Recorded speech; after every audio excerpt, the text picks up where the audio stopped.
"You ain't nobody, stop acting like you're important," my wife snapped. "We barely even remember you're around most days," my daughter chimed in. So I tapped my fork against my glass and said, "I'll be brief. Just 3 sentences." By the time I got to the second, my wife had already gone ghost white.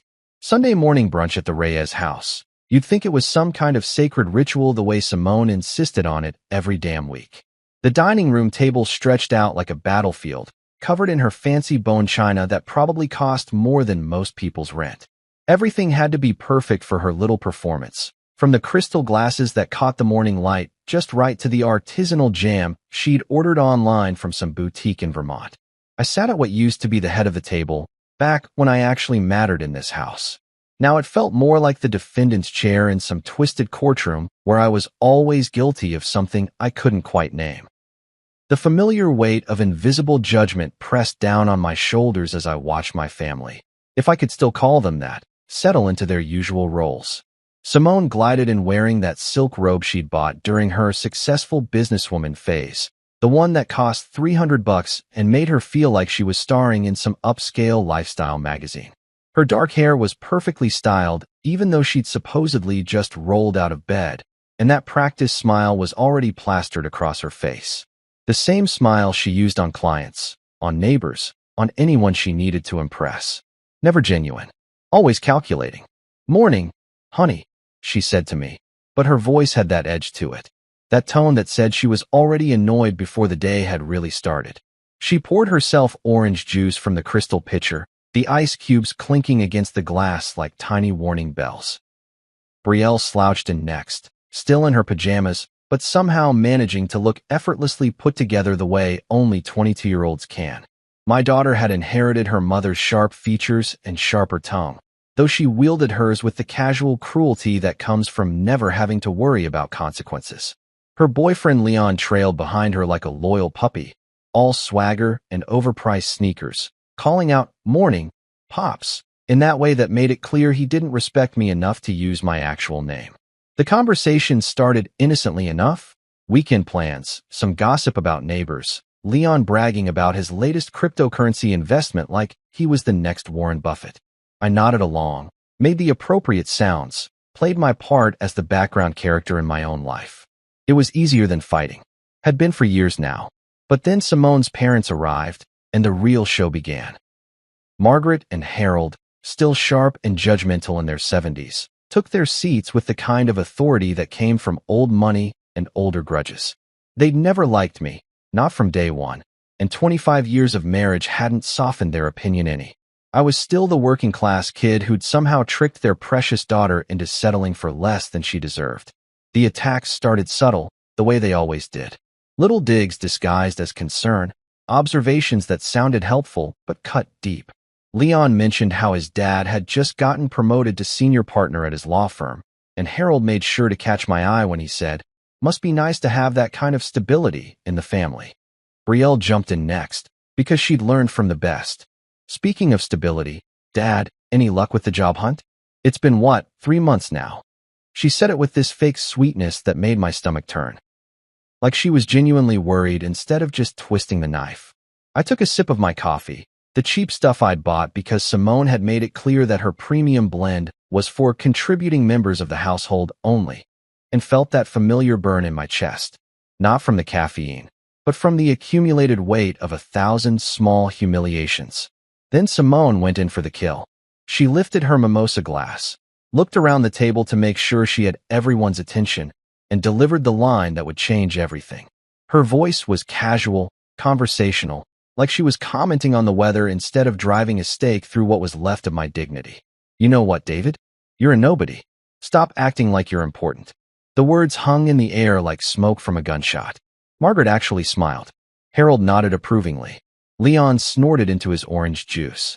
And Brielle, my own daughter, the little girl I used to read bedtime stories to, didn't even blink when she added her own twist of the blade. "Honestly, we barely remember you're around most days anyway." The table erupted in laughter. Not the warm, familial kind you see in movies, but the cruel, pack-mentality laughter of people who found their victim and decided to feast. They were having fun with this. Enjoying it. getting off on grinding me down to nothing while they sipped their fancy drinks and ate their artisanal pastries. But I didn't laugh, didn't flinch, didn't crumble the way they expected me to. Instead, I reached for my fork with steady hands and lifted it to my water glass. The metal struck crystal with a single, clear note that cut through their laughter like a blade through silk. Tink. Every head turned toward me. Every conversation stopped. The sudden silence was so complete I could hear the grandfather clock ticking in the hallway, could hear Margaret's sharp intake of breath, could hear Leon shifting uncomfortably in his chair. I set the fork down carefully and looked around the table, meeting each pair of eyes in turn. Simone's confident smirk was already starting to waver. Brielle's cruel amusement was giving way to something that looked almost like uncertainty. Even Harold had the decency to look slightly uncomfortable. "I'll be brief," I said, my voice calm and steady in a way that surprised even me. "Just 3 sentences." By the time I reached the second sentence, Simone's face had gone pale beneath her carefully applied makeup. Brielle's smirk had completely vanished, replaced by something I hadn't seen from her in years: actual attention. Even Leon had stopped fidgeting and was staring at me like he was seeing me for the first time. I reached into my jacket pocket and pulled out a black folder, the kind lawyers use for important documents. The leather was expensive, professional, serious. I slid it across the polished table toward Simone, and it moved silently across the surface like judgment itself. The folder didn't make a sound when it came to rest in front of her, but the silence that followed, that was deafening. You could have heard a pin drop in that dining room. Hell, you could have heard a thought drop. And in that perfect, crystalline moment of silence, I finally felt like I mattered again. 3 months earlier, I'd been standing on Simone's doorstep like some kind of desperate salesman, holding a duffel bag that contained pretty much everything I owned that still mattered. The house looked exactly the same as when I'd left it 2 years ago: pristine white shutters, manicured lawn that probably cost more to maintain than most people's car payments, and that ridiculous fountain in the front yard that Simone had insisted on after her business started making real money. I rang the doorbell, even though I still had keys somewhere in the bottom of my bag. Didn't seem right to just walk in anymore. This wasn't my house now. It was hers, and I was just another visitor who needed permission to enter. When she opened the door, I got my first good look at the new Simone. Success looked good on her, I had to admit. Her hair was different, shorter, more expensive looking, and she was wearing one of those casual outfits that probably cost more than I used to make in a week. Designer jeans, silk blouse, jewelry that caught the afternoon light just right. She looked like she belonged in a magazine spread about successful women living their best lives. "David," she said, and just my name carried enough weight to let me know this wasn't going to be the warm reunion I'd been stupidly hoping for. "What are you doing here?" I shifted the duffel bag to my other shoulder and tried to find the right words. "How do you tell your ex-wife that you've been laid off, that your studio apartment lease is up, that you've been sleeping in your car for the past week? How do you admit that the confident man she'd married had somehow shrunk down to this pathetic figure standing on her doorstep asking for help?" "I got laid off last month," I said, the words tasting like ash in my mouth. "The construction company I was working for lost their biggest contract. They had to let half the crew go, and since I was one of the newer guys, I trailed off, not wanting to spell out the obvious." Her expression didn't change. No sympathy, no concern, just that calculating look she got when she was trying to figure out how something might affect her. "And you're telling me this because I need a place to stay, just temporarily, until I can get back on my feet. I know things ended badly between us, but I was hoping." "How temporarily?" She cut me off. "A few months. Maybe less if I can find something steady." She stood there for what felt like an hour, but was probably only 30 seconds, weighing her options. I could practically see the wheels turning in her head. Part of me expected her to slam the door in my face, but then her lips curved into something that wasn't quite a smile. "You can have the basement room," she said. "Not the guest room upstairs with the comfortable queen bed and the nice view of the backyard. Not our old bedroom where we'd spent 15 years of marriage. The basement room. The one we'd used for storage, with the tiny window that barely let in any light and the radiator that had been broken since Clinton was president. The basement room," I repeated, just to make sure I'd heard right. "That's what I said. Take it or leave it, David. But if you take it, you follow my rules. You keep to yourself. You don't bring any drama into this house." and you start looking for your own place immediately. This isn't charity, it's temporary. I should have walked away right then. Should have told her to keep her basement room and her rules and her condescending attitude. Should have found a buddy's couch to crash on or checked into some Fleabag motel until I could figure things out. But I didn't, because I had a plan that was bigger than my pride. I'll take it, I said. She stepped aside to let me in, and I followed her through the house that used to be ours. Everything had changed. New furniture, new paint, new artwork on the walls. All expensive, all tasteful, all screaming about how much better off she was without me. The place looked like it belonged in one of those home design shows where everything is perfect and nobody actually lives there. The basement was exactly as depressing as I'd remembered. Concrete walls, industrial carpet that had seen better days, and that musty smell that no amount of air freshener could quite cover.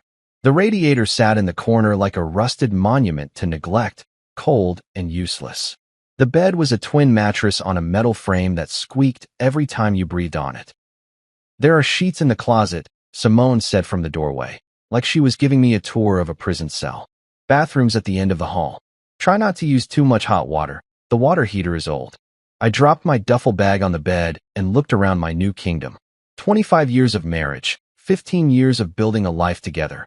And this is where I'd ended up. In the basement of my own house, living like a tenant in a place I'd helped pay for. But I didn't fight, didn't argue, didn't point out the irony or demand better treatment. I just nodded and said, "Thanks, Simone. I appreciate it." She gave me a look that was equal parts surprise and suspicion, like she'd been expecting more of a fight. "Dinner's at 6 if you want to join us. But don't feel like you have to." After she left, I sat on the squeaky bed and looked around my new reality. The concrete walls seemed to press in from all sides, and the single bulb hanging from the ceiling cast harsh shadows that made everything look like a crime scene. This was rock bottom, and we both knew it. But rock bottom, I'd learned, was a solid foundation to build from. And I wasn't there to rebuild a marriage or beg for kindness. I wasn't there to win back their respect or prove I was worthy of better treatment. I was there to hunt, to dig, to uncover the lies they'd buried so deep they probably thought they were safe forever. Simone thought she was doing me a favor, letting me stay in her basement like some kind of charity case. She had no idea she'd just invited a detective into her home. Someone with nothing left to lose and all the time in the world to find out what she'd been hiding. I unpacked my few belongings and started planning.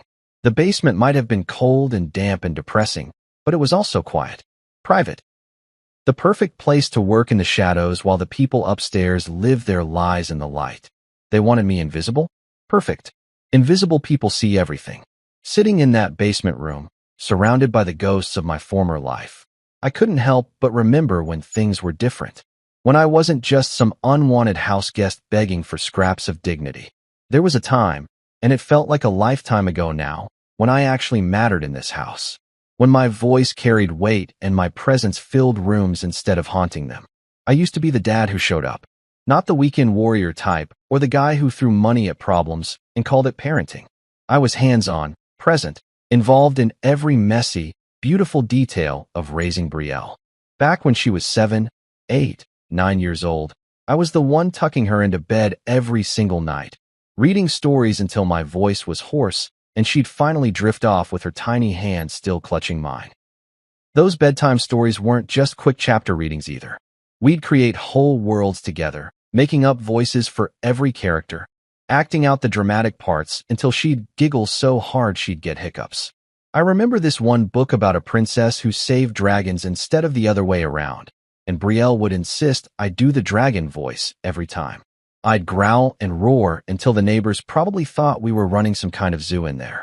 And the science projects. Jesus, the science projects. Every year from 3rd grade through middle school, we'd take over the dining room table for weeks at a time. Volcano eruptions that stained the ceiling, solar system models that hung from every light fixture, ant farms that somehow always escaped, and had Simone shrieking about invasions. I'd come home from 12-hour shifts at the construction site, covered in dust and exhausted to my bones, but I'd still sit at that table helping Brielle understand photosynthesis or the water cycle until midnight, if that's what it took. Simone used to joke that I was more excited about the projects than Brielle was. Maybe she was right.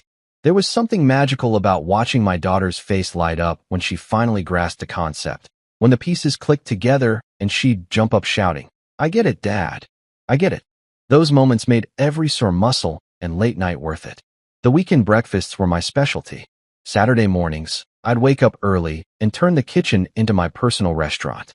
Pancakes shaped like Mickey Mouse, scrambled eggs with faces made from bacon bits, orange juice served in fancy glasses with little paper umbrellas I'd buy in bulk from the party store. Brielle would shuffle downstairs in her pajamas, hair sticking up in every direction, and I'd present her breakfast like she was royalty. "Order up for Princess Brielle," I'd announce, and she'd giggle and play along, putting on this ridiculous British accent and saying, "Why, thank you, good sir." Simone would roll her eyes at our theatrical breakfast performances, but she'd be smiling too. Back then, we felt like a real family, like we were all on the same team. I worked 2 jobs during those years.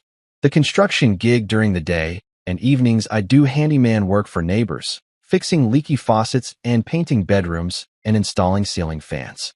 I was tired all the time, but it was worth it because I was building something, not just financially. Though every dollar went toward Brielle's future, toward Simone's business dreams, toward making our little world more stable and secure.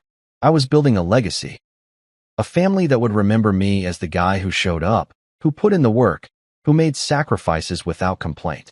Simone's catering business was just a dream back then, something she'd talk about while folding laundry or washing dishes. She'd get this distant look in her eyes and describe elaborate events she wanted to plan, fancy parties she wanted to coordinate. I'd listen and nod and tell her it sounded amazing, and I meant it. When she finally decided to take the leap and start her own company, I picked up even more side work to cover the startup costs. We ate a lot of ramen and peanut butter sandwiches that first year, but we were investing in our future. I remember the day she got her first big contract, some corporate holiday party that paid more than I made in 3 months of construction work. She was so excited she could barely speak, just kept waving the signed contract around like a winning lottery ticket. I picked her up and spun her around right there in the kitchen, both of us laughing and making plans for how we'd celebrate. But somewhere along the way, the celebration stopped including me. It was gradual at first, so subtle I barely noticed it happening. Simone would come home from successful events talking about the clients she'd impressed, the connections she'd made, the opportunities that were opening up. She'd started dressing differently, carrying herself with this new confidence that came from finally having her own money, her own success. I was proud of her, genuinely proud, but I started to feel like I was watching her life from the outside instead of living it with her. The dinner conversations changed. Instead of talking about our day, our plans, our dreams, it became all about her business. The clients, the challenges, the growth opportunities. When I tried to contribute something about my work, she'd nod politely, but I could see her eyes glazing over. Construction stories weren't as interesting as catering drama, apparently. Then came the social events. Business mixers, networking parties, client appreciation dinners. At first, she'd ask me to come along, introduce me to her new professional world. But I could tell I didn't fit. These people spoke a different language, had different concerns, moved in circles where my calloused hands and work boots marked me as an outsider. "This is my husband, David," she'd say, and there was something in her tone that made it sound like an apology, like she was explaining away my presence instead of celebrating it. Eventually, those introductions became, "This is just my husband," and then she stopped introducing me altogether. I told myself it was just business, that she was focused on building something important and I needed to be supportive. I kept picking up extra shifts, kept making those weekend breakfasts, kept helping Brielle with homework. But I could feel myself becoming background music in my own life, present but not really heard. The worst part was thinking it was my fault, that maybe I really was boring, irrelevant, forgettable. Maybe I'd failed to grow alongside my successful wife and daughter. Maybe I deserved to fade into the margins. But sitting in that basement room, staring at those concrete walls, I realized something darker had been happening, something deliberate, and I was going to find out exactly what that was. It started with a phone call I wasn't supposed to hear. I'd been living in that basement for about 3 weeks, settling into a routine that kept me mostly invisible during daylight hours. Mornings were for job hunting, firing off resumes to construction companies, following up on leads that usually went nowhere, trying to look busy whenever Simone or Brielle happened to wander through. Afternoons, I'd take long walks around the neighborhood, partly to get out of their hair and partly to think. That particular Tuesday, I'd come back early from one of my walks because it started raining, that cold, miserable October drizzle that soaks through your jacket and makes your bones ache. I slipped in through the back door as quietly as I could, not wanting to announce my presence.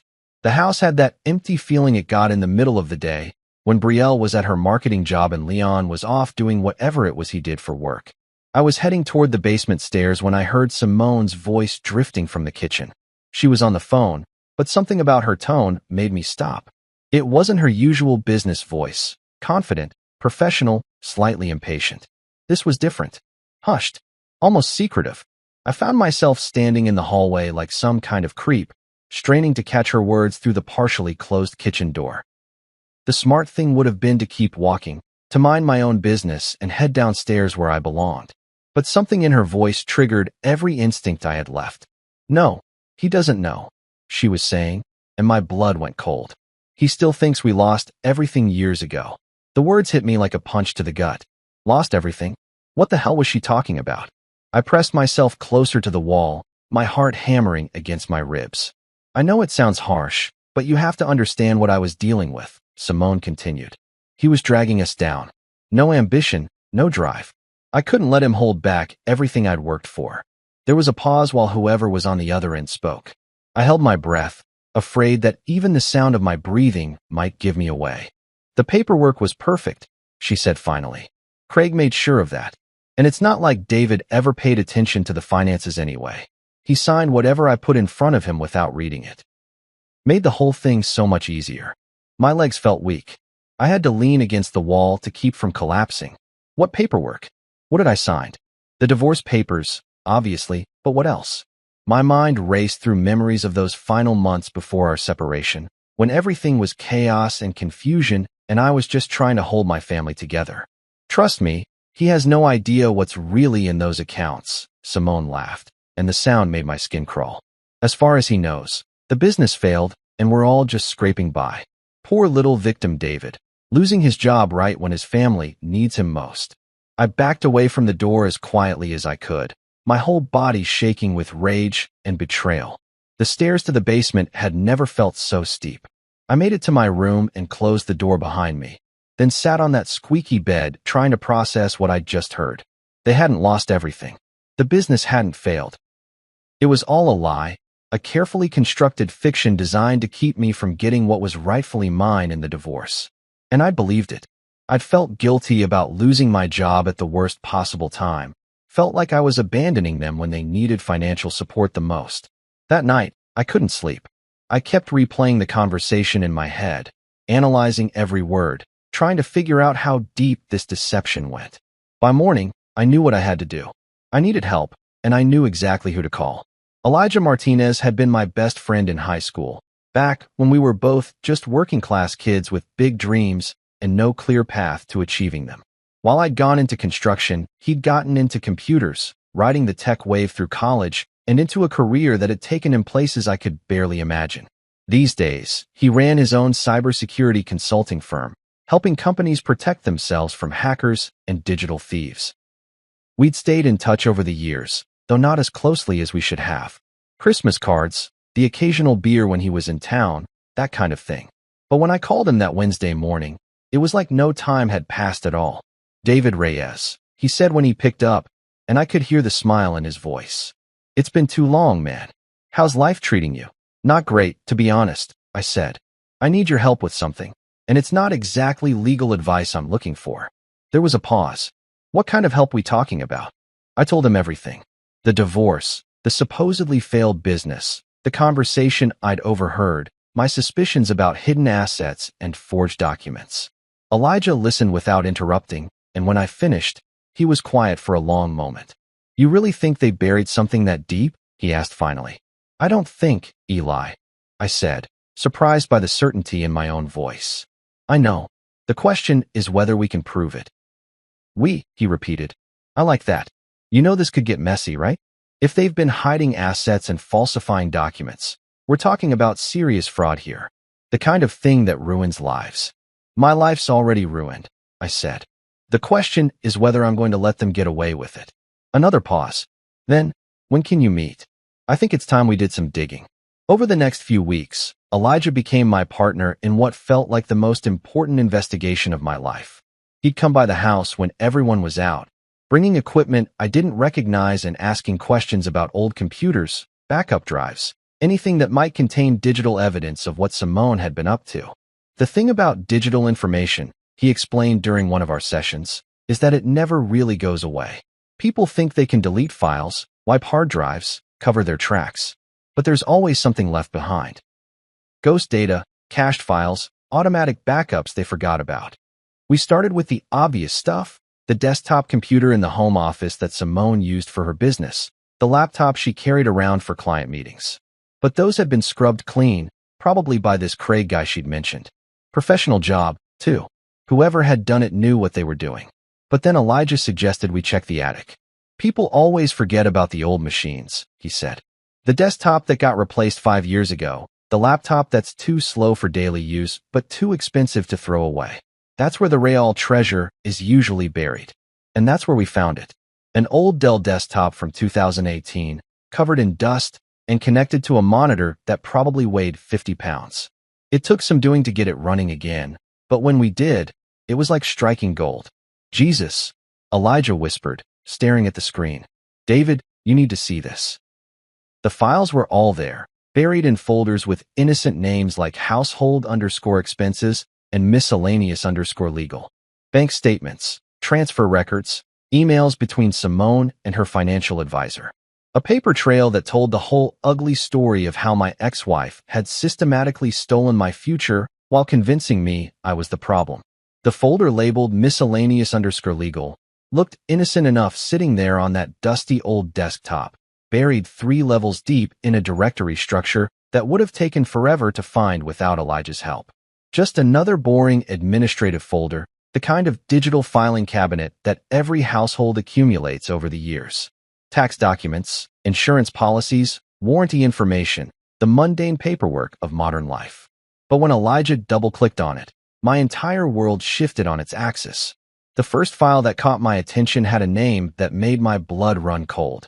David Restraining Order_final.pdf. I stared at the file name for a long moment, my brain refusing to process what I was seeing. A restraining order? Against me? What the hell was that about? Open it, I told Elijah, my voice barely above a whisper. The document that appeared on screen was a masterpiece of legal fiction. Official letterhead, proper formatting, all the legal language you'd expect from a genuine court order.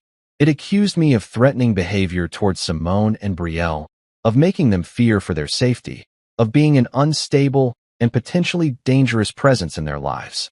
The language was clinical but devastating, painting a picture of a man who'd lost control, who'd become a threat to his own family. The problem was, none of it had ever happened. This is bullshit, I said, leaning closer to the screen. I never threatened anyone. I never even raised my voice during the divorce proceedings. Elijah was scrolling through the document, his expression growing more serious with each page. David, look at this signature block. This is supposedly from Judge Patricia Morrison in family court. So Judge Morrison retired in 2019. This document is dated 6 months after she left the bench. He pointed to another section. And this case number? It doesn't follow the proper format for our county's filing system. This whole thing is fake. The room started spinning. I had to grab the back of Elijah's chair to steady myself. Why would she create a fake restraining order? Keep looking, he said grimly. I think we're just getting started. The next file was even worse. David Messages_evidence.pdf. It contained screenshots of text messages supposedly sent from my phone to Simone and Brielle. Ugly, threatening messages that made me sound like a man on the edge of a complete breakdown. Messages about how they'd pay for what they'd done, how I'd make them sorry, how they'd regret crossing me. The timestamp on the messages corresponded with the period right before our separation, when our marriage was falling apart, but I was still trying to hold things together. I remembered those weeks clearly, the counseling sessions that went nowhere, the awkward dinners where nobody talked, the feeling that my family was slipping away no matter what I did. But I also remembered how carefully I'd handled everything, how determined I'd been to keep things civil for Brielle's sake. "I never sent these," I said, my voice shaking with rage. "Jesus Christ, Eli, I never sent anything like this. You know me. When have you ever seen me lose my temper like this?" Elijah was studying the metadata embedded in the image files. "These were created on Simone's laptop," he said after a moment. "And look at this. They were made using a text message generator app. You can fake conversations with these things, make it look like anyone sent anything." The pieces were starting to fall into place, and the picture they formed made me sick to my stomach. Simone had created fake evidence to support a fake restraining order, building a case against me that existed only in her imagination. But why? What was the point of making me look dangerous? The answer was in the next folder, Financial Strategy _ Craig Consult. This is where I met Craig properly for the first time. Craig Hendricks, certified financial advisor and apparently my ex-wife's partner in crime. The email chain between him and Simone read like a manual for financial fraud, laid out in neat, professional language that made theft sound like sound investment strategy. The key is timing. Craig had written in one email dated 3 months before our separation. "If we can establish that David poses a credible threat to you and Brielle, that changes everything legally. Suddenly, this isn't about splitting assets. It's about protecting the family's financial security from an unstable individual." Another email outlined the specific steps. "The restraining order creates legal justification for limiting his access to financial information during the divorce proceedings. We move the assets now, before he knows what's happening, and by the time everything's finalized, the money is safely out of reach." I felt like I was reading about someone else's life. These people, my wife, this advisor I trusted to help us plan our future, had been plotting against me for months. They'd turned my divorce into a heist, with me as the unwitting victim. The bank records told the rest of the story. Transfer after transfer, moving money from our joint accounts into new ones that only had Simone's name on them. The business assets that I'd been told were worthless? They'd been sold to a shell company that Craig had set up, then the proceeds had been moved offshore. Our savings, our retirement funds, even the college fund we'd set up for Brielle, all of it had been systematically looted while I was focused on trying to save my marriage. "Look at this," Elijah said, pointing to a particularly damning email. "They moved over $400,000 in the 6 weeks before you separated. Made it look like the business was failing while they were actually liquidating everything and hiding the proceeds. But the worst part wasn't the money. It was the personal betrayal, spelled out in black and white in Simone's own words. In an email to Craig, she'd written, "David's always been too trusting for his own good. He signs whatever I put in front of him without reading it. Just assumes I have his best interests at heart. It's almost too easy." Another message was even more brutal. "The beautiful thing about this whole situation is that he actually believes he's the problem. He thinks he failed us, that he's not good enough to provide for his family. He has no idea that I've been planning this exit strategy for 2 years." I had to step away from the computer. The basement felt like it was closing in on me, the concrete walls pressing closer with each revelation. Everything I'd believed about my marriage, my divorce, my relationship with my daughter, all of it had been built on lies. "There's more," Elijah said quietly. The final folder contained emails between Simone and Brielle. My daughter, my little girl who used to fall asleep in my lap during Saturday morning cartoons, had been part of this from the beginning. She'd known about the fake restraining order, had helped her mother maintain the fiction that I was dangerous and unstable. "Dad's never going to figure it out," Brielle had written to her mother. "He's too busy feeling sorry for himself to ask the right questions." Simone's response, "Good. The less he knows, the easier this is for everyone. By the time the divorce is final, he'll be so grateful we're letting him stay in contact that he won't push for a financial audit." I wondered why my daughter had pulled away so fast during the divorce. Now I knew. It wasn't teenage rebellion or normal growing pains. It was calculated cruelty, orchestrated by a mother who'd turned my own child against me with lies and manipulation. They'd made me believe I was the villain in my own story, while they systematically destroyed everything I'd worked for. They'd stolen my money, my reputation, and my relationship with my daughter, then convinced me it was all my fault. But now I had proof. Every email, every transfer, every fake document. It was all there in digital black and white. Simone thought she'd covered her tracks perfectly, But she'd forgotten about that old computer gathering dust in the attic. She'd forgotten that the truth has a way of surviving, even when people try their best to bury it. The problem was I was no longer the confused, guilt-ridden man who'd walked away from that divorce thinking he deserved what he got. I was something much more dangerous. I was the problem she'd never seen coming. So I waited. And waiting, it turned out, was an art form I'd become a master of during those long basement nights. I had all the evidence I needed, every forged document, every hidden transfer, every damning email that proved my ex-wife and daughter had orchestrated the theft of my entire life. But revenge, real revenge, isn't about acting fast. It's about timing. It's about choosing the perfect moment when your enemies feel safest, most confident, most surrounded by the illusion of their own success. I spent weeks studying their routines, learning their patterns like a hunter tracking prey. Simone's business schedule, Brielle's work commitments, even Leon's comings and goings. I memorized it all. I needed the perfect audience for what I had planned, the right collection of witnesses to make the maximum impact. The opportunity came when Margaret and Harold announced they were driving down from Connecticut for a visit.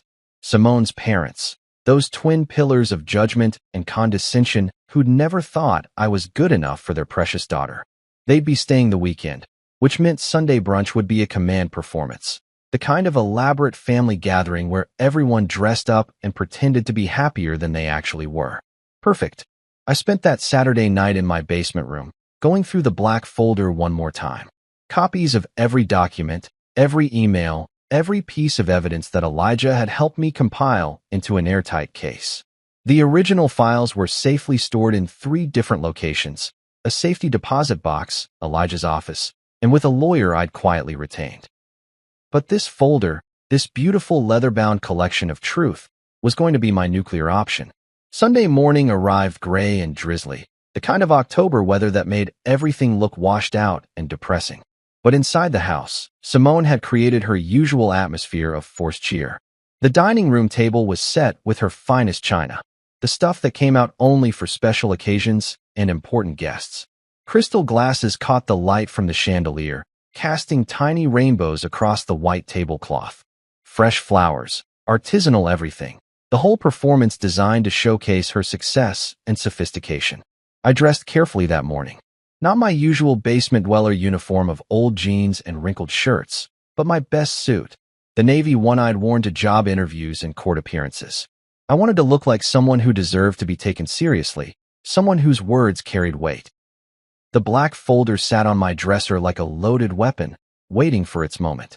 Margaret and Harold arrived fashionably late, as always, sweeping into the house with their usual air of barely contained disapproval.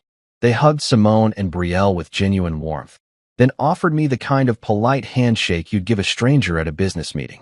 25 years of marriage, and I was still the outsider in their eyes. "David," Harold said, his voice carrying that particular tone wealthy people use when they're forced to acknowledge the help. "Still looking for work, I hear." "Something will turn up," I replied with a smile that probably looked more confident than I felt. Leon showed up next, all swagger and expensive sneakers, followed by Craig, because of course Craig would be there. Simone's financial advisor had somehow transformed from professional consultant to family friend over the past few years, always showing up for holidays and celebrations like he belonged at our table. Seeing him there, knowing what I now knew about his role in destroying my life, made my hands clench into fists.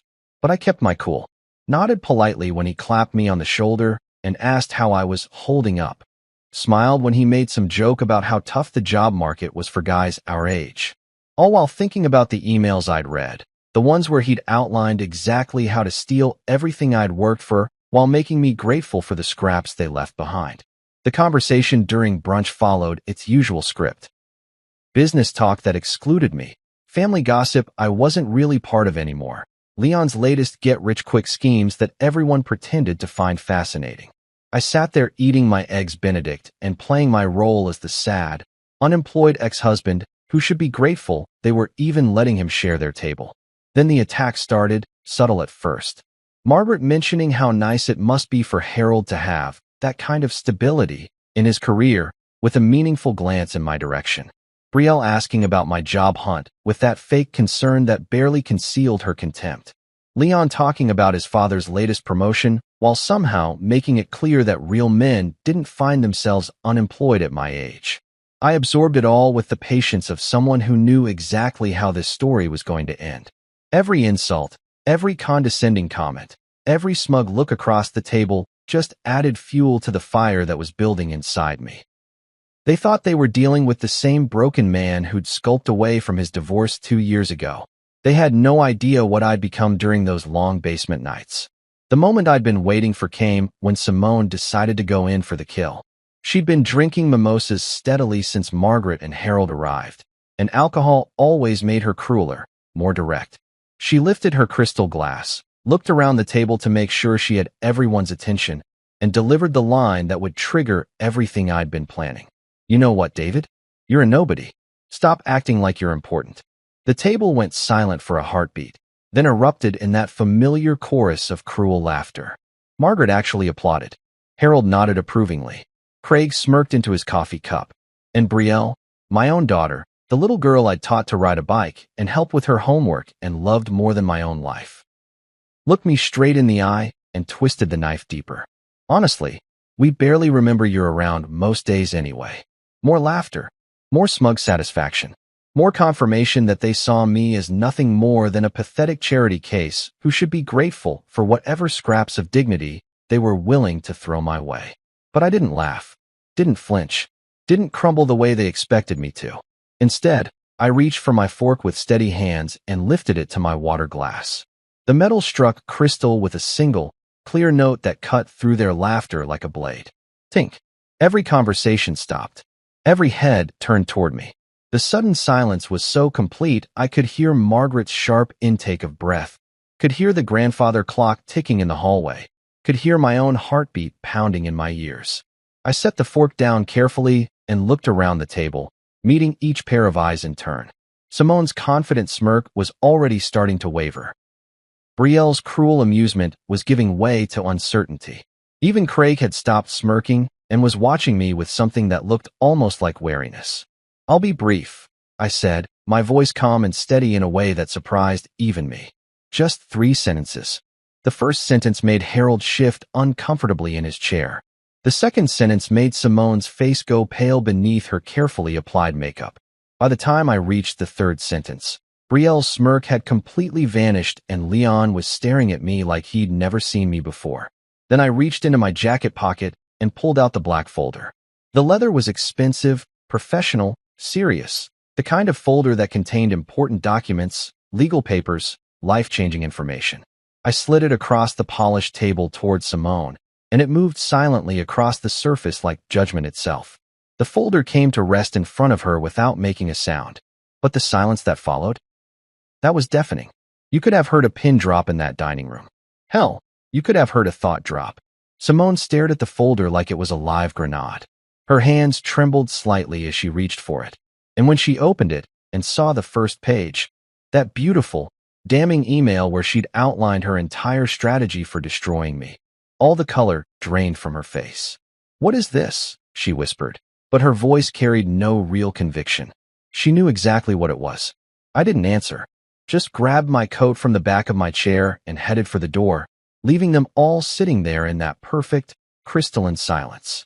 As I reached the hallway, I heard the sound of Craig's chair scraping against the floor as he stood up fast, heard Margaret's confused voice asking what was happening, heard the rustle of papers as Simone frantically flipped through page after page of evidence. But I didn't look back. I'd waited months for this moment, and it was even sweeter than I'd imagined. The look on Simone's face when she realized her perfect plan had been blown apart. The way Craig had gone pale when he understood that all his careful financial maneuvering had been documented and traced. The stunned silence that followed years of casual cruelty. 3 sentences. That's all it had taken to change everything. 2 days later, I heard the fallout secondhand through Elijah, who'd been monitoring the situation from his office downtown. The news came in fragments. Phone calls from mutual friends, social media posts that disappeared as quickly as they appeared, whispered conversations in coffee shops where people thought they were being discreet. Simone had apparently made it through exactly 2 pages of the black folder before completely losing her shit. According to Elijah's sources, she'd spilled an entire glass of red wine down the front of her silk blouse while reading the email where she'd bragged about how too trusting I was. The stains spread across the expensive fabric like blood, and she'd started shaking so violently that Margaret had to take the folder away from her. Craig had tried damage control, which was hilarious considering he was neck-deep in the fraud himself. He'd spent Sunday evening making frantic phone calls, probably to lawyers and accountants, trying to figure out how much trouble they were all in. But the beautiful thing about digital evidence is that it's ironclad. You can't explain away timestamps and metadata. Can't claim someone else sent emails from your personal accounts. By Monday morning, I was sitting in the office of Miriam Chun, the sharpest family law attorney in the state. I'd chosen her specifically because she had a reputation for taking down wealthy cheaters and coming out on top. When I laid out my case, the forged restraining order, the hidden assets, the systematic theft disguised as business losses, her eyes lit up like a kid on Christmas morning. "This isn't just divorce fraud," she said, flipping through the evidence. "This is criminal conspiracy, wire fraud, falsifying legal documents. Your ex-wife and her advisor are looking at serious federal charges." The lawsuit moved faster than I'd expected. Within a week, we had court orders freezing all of Simone's accounts while the investigation proceeded. The house I was living in, suddenly tied up in legal limbo. Her precious business, under federal scrutiny. The offshore accounts where Craig had hidden my money, traced and locked down by investigators who specialized in financial crimes. But the real satisfaction came from watching the social fallout. Simone's carefully constructed image as a successful businesswoman began crumbling the moment word got out. Clients started pulling their accounts. Business partners suddenly remembered prior commitments. The country club crowd that had embraced her during her rise to success treated her like she had the plague. My name, meanwhile, was finally being cleared. The fake restraining order had been exposed as a forgery, which meant all the whispered rumors about my dangerous behavior evaporated overnight. People who'd avoided me during the divorce were suddenly reaching out, apologizing for believing lies, offering support I'd needed years ago but was grateful to receive now. The court moved with the efficiency of a machine that had been waiting for exactly this kind of case. Bank records were subpoenaed. Digital forensics experts dissected every computer and phone involved. The paper trail that Simone and Craig thought they'd hidden so cleverly was laid bare for judges and prosecutors who'd seen it all before. Within 3 weeks, restitution orders were flying like confetti. Every stolen dollar, every hidden asset, every fraudulent transfer, it all had to come back. The business wasn't just dissolved, it was liquidated to pay back the money they'd stolen. The house was sold to cover damages. Craig lost his financial advisor license and faced criminal charges that would probably land him in federal prison. But perhaps the sweetest victory was the simplest one. I was finally free. Free from the basement room. Free from the constant humiliation. Free from the crushing weight of believing I was the problem. My new apartment wasn't much, a one-bedroom place across town with decent light and functioning heat. But it was mine. Nobody could take it away. Nobody could use it as leverage. Nobody could make me feel like a guest in my own life. One Sunday morning, exactly a month after that fateful brunch, I sat on my balcony with a cup of coffee and watched the sun come up over the city. The quiet was different now. Not the silence of being ignored, but the peace that comes from finally telling the truth. When Elijah called to check on me, asking what came next, I smiled and gave him the only answer that mattered. I live like I matter. Simone wasn't done. I should have known she wouldn't go down quietly. After all, this was a woman who'd spent years orchestrating elaborate lies to steal my life. When cornered, predators don't retreat. They attack with whatever weapons they have left. The first sign of trouble came on a Tuesday morning when my phone started buzzing with messages from people I hadn't heard from in months. Former coworkers, old friends, even my cousin Rita from Phoenix, all asking the same basic question. Are you okay? At first, I figured it was just people checking in after hearing about the legal drama. Word travels fast in our town, especially when it involves fraud, frozen assets, and a high-profile business collapse. But the messages kept coming, and they were getting more specific, more worried, more confused. "Dude, what's going on with your social media?" texted Mike from my old construction crew.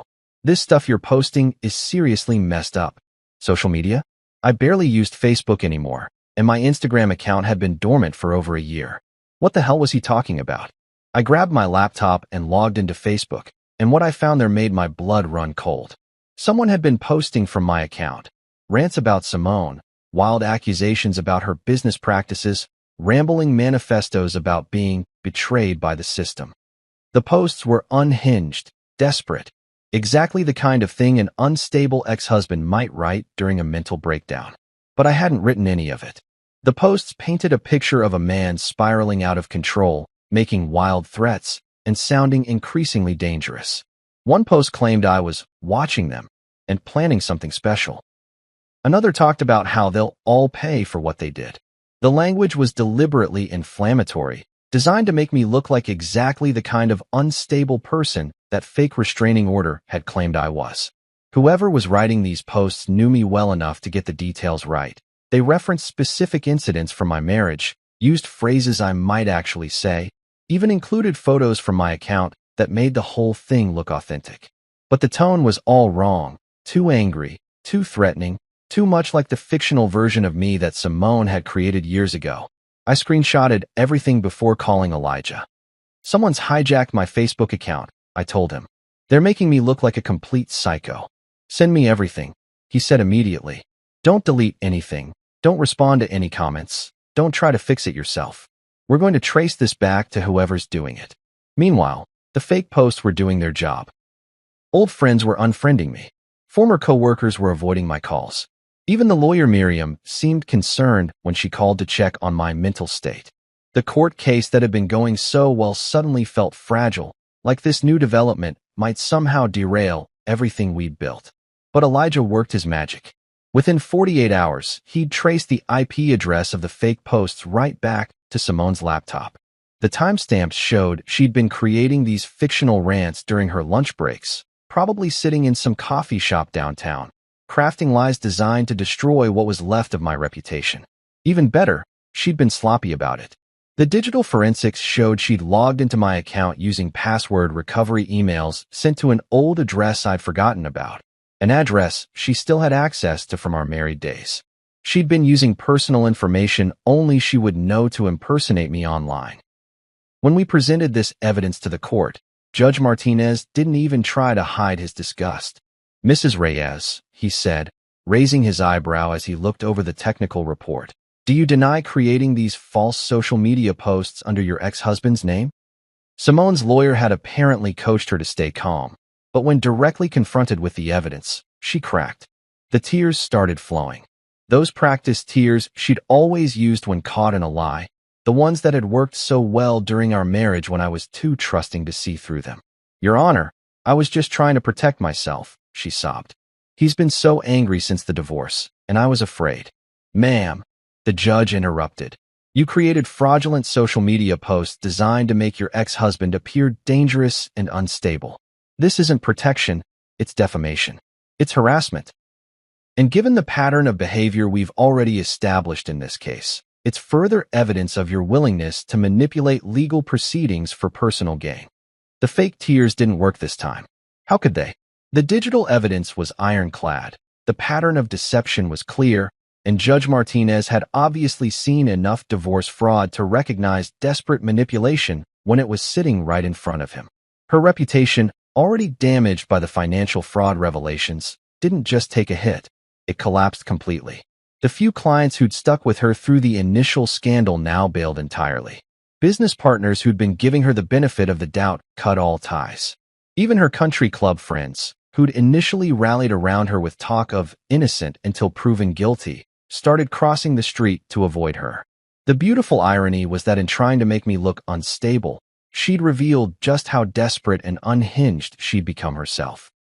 The final restitution order came down on a Thursday in November, 3 months after that legendary brunch that had started everything. Judge Martinez didn't mess around. Simone was ordered to pay back every stolen cent, plus interest, plus punitive damages for the emotional distress her lies had caused. The business she'd built on fraud was dissolved entirely, its assets liquidated to cover what she owed me. The house, our old house where I'd spent those humiliating months in the basement, was sold within 6 weeks. Watching the sold sign go up in the front yard felt like closing a chapter on the worst period of my life. Craig had already ghosted her by then, facing his own federal charges and probably realizing that associating with Simone was career suicide. Amazing how quickly a financial advisor disappears when the money runs out. But the real surprise came from Brielle. Not an apology. I wasn't expecting that, and honestly, I'm not sure I would have believed it if it came. Instead, I found a yellow sticky note stuck to my apartment door one morning, written in her familiar handwriting. I didn't know. 3 words. That's all she gave me, and maybe that's all she had. I don't know if she meant she didn't know about the fake restraining order, or the hidden money, or just how deep her mother's deception went. Maybe she meant she didn't know I was actually a decent guy who'd been set up. Or maybe she was just trying to cover her own ass now that the truth was out. Either way, I stuck the note to my refrigerator. Not because I forgave her. Forgiveness would take time, if it ever came at all, but because it was proof that somewhere underneath all the lies and manipulation, my daughter might still exist. My new apartment was everything the basement room wasn't. Bright, warm, quiet in a peaceful way rather than the suffocating silence of being ignored. I could make coffee in the morning without worrying about who might judge me for existing. I could watch TV at a reasonable volume.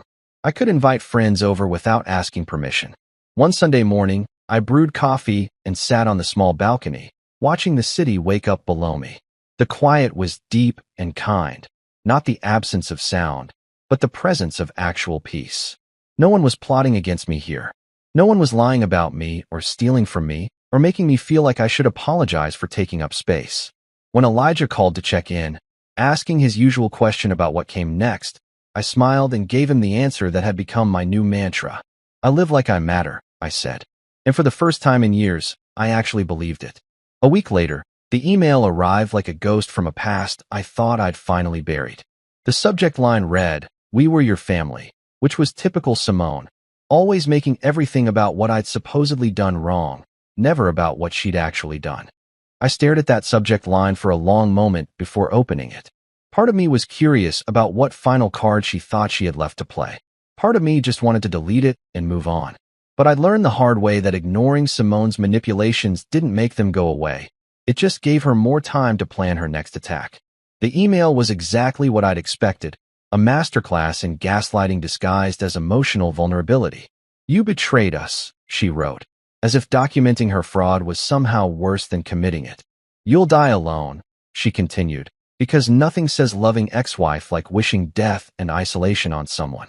"I never meant for it to go this far," she concluded, as if the whole elaborate scheme had just accidentally happened while she wasn't paying attention. It was the same old Simone playbook. Take responsibility for nothing, blame me for everything, and wrap it all up in language that made her sound like the real victim. The email was designed to make me feel guilty, to make me question whether I'd gone too far, to plant seeds of doubt about whether I was really the good guy in this story. 2 years ago, it might have worked. Hell, 6 months ago it probably would have worked. But sitting in my sunny apartment, drinking coffee that I'd bought with money that was actually mine, I felt nothing but pity for her. I didn't reply, didn't engage, didn't give her the satisfaction of knowing she'd gotten under my skin. Instead, I dragged the email into a folder on my desktop and labeled it unwanted noise. Then I shut the laptop and took a walk outside. The November air was crisp and clean, carrying the promise of winter and new beginnings. My neighbor Mrs. Patterson waved from her garden, and I waved back. The sun felt warm on my face despite the cool air, and for the first time in longer than I could remember, I felt no need to explain myself to anyone. They'd called me a nobody, tried to erase me from my own life, convinced me I didn't matter. But when the truth finally came out, I didn't need to shout or threaten or throw tantrums. I just brought the receipts. 3 sentences were all it took to bring down their house of lies. In the end, I was the only one who kept the receipts, who paid attention, who remembered. And when I finally spoke, I didn't need to raise my voice. The truth spoke loud enough.